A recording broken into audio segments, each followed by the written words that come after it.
Utilisés pour cette manipulation sont le générateur basse-fréquence qui se branche dans un circuit uniquement à l'aide d'un voie appelée output, ça veut dire la voie de sortie, et il n'utilisera pas d'autres voies. Mais au lieu d'utiliser un vrai générateur, on utilisera un smartphone pour jouer son rôle. Et on a besoin aussi d'un oscilloscope qui est un appareil de mesure qui permet de visualiser la tension en fonction du temps. La même chose pour l'oscilloscope, on va utiliser un smartphone pour jouer son rôle. Et aussi un câble qui reliait la sortie du générateur avec l'entrée de l'oscilloscope. On cherche maintenant à relier deux câbles des micro-écouteurs pour obtenir un câble de jack. Premièrement, on coupe l'extrémité correspondant aux écouteurs, puis on dénude les câbles afin d'exposer les fils de différentes couleurs. Voilà, on a déjà fait ça pour ne pas perdre du temps. On obtient alors deux câbles comme vous voyez. Chaque câble contient 3 fils, le cuivre, et le rouge et le bleu. Grâce au testeur de contact, on a distingué le rôle de chacun d'eux. Le rouge pour la masse, et le cuivre pour le micro, et le bleu pour les écouteurs droite et gauche. Deuxièmement, on va relier les fils entre eux, mais il faut avant les brûler parce que la couleur qui entoure est un isolant et ça empêche la connexion. Après avoir brûlé les fils, on accorde maintenant la masse avec la masse, c'est-à-dire le rouge avec le rouge. Il nous reste les deux fils, le cuivre et le bleu. Le cuivre, c'est le micro qui reçoit le signal, donc il joue le rôle d'une entrée.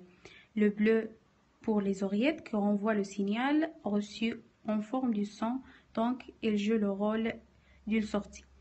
On accorde maintenant l'entrée du premier avec la sortie du deuxième.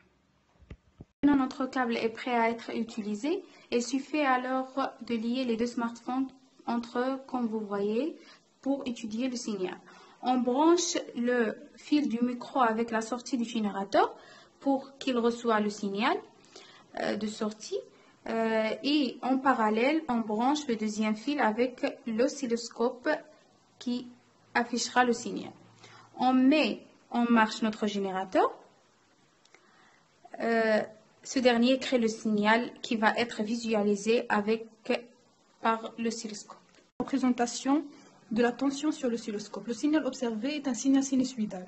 On varie la fréquence et on remarque que la période varie aussi.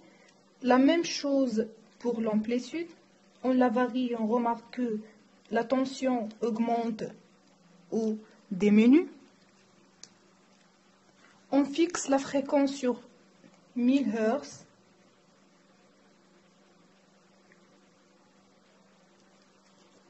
Mais l'amplitude, l'application utilisée n'affiche pas ces valeurs. On va mesurer la tension maximale. Alors l'amplitude, c'est le nombre de carreaux sur l'axe vertical fois le calibre vertical, c'est-à-dire Umax égale 2 divisions fois 1 volt par division égale 2 volts. Et pour la période, c'est le temps entre les deux sommets, c'est-à-dire le nombre de carreaux horizontal fois la sensibilité horizontale, c'est-à-dire T égale 1 division fois 1 milliseconde par division égale 1 milliseconde.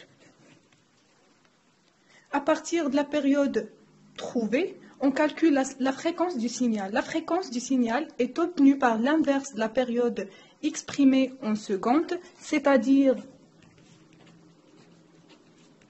1 sur puissance moins 3, 1000 Hz, On compare cette valeur avec la valeur désignée par le générateur. Comme vous voyez, c'est la même valeur.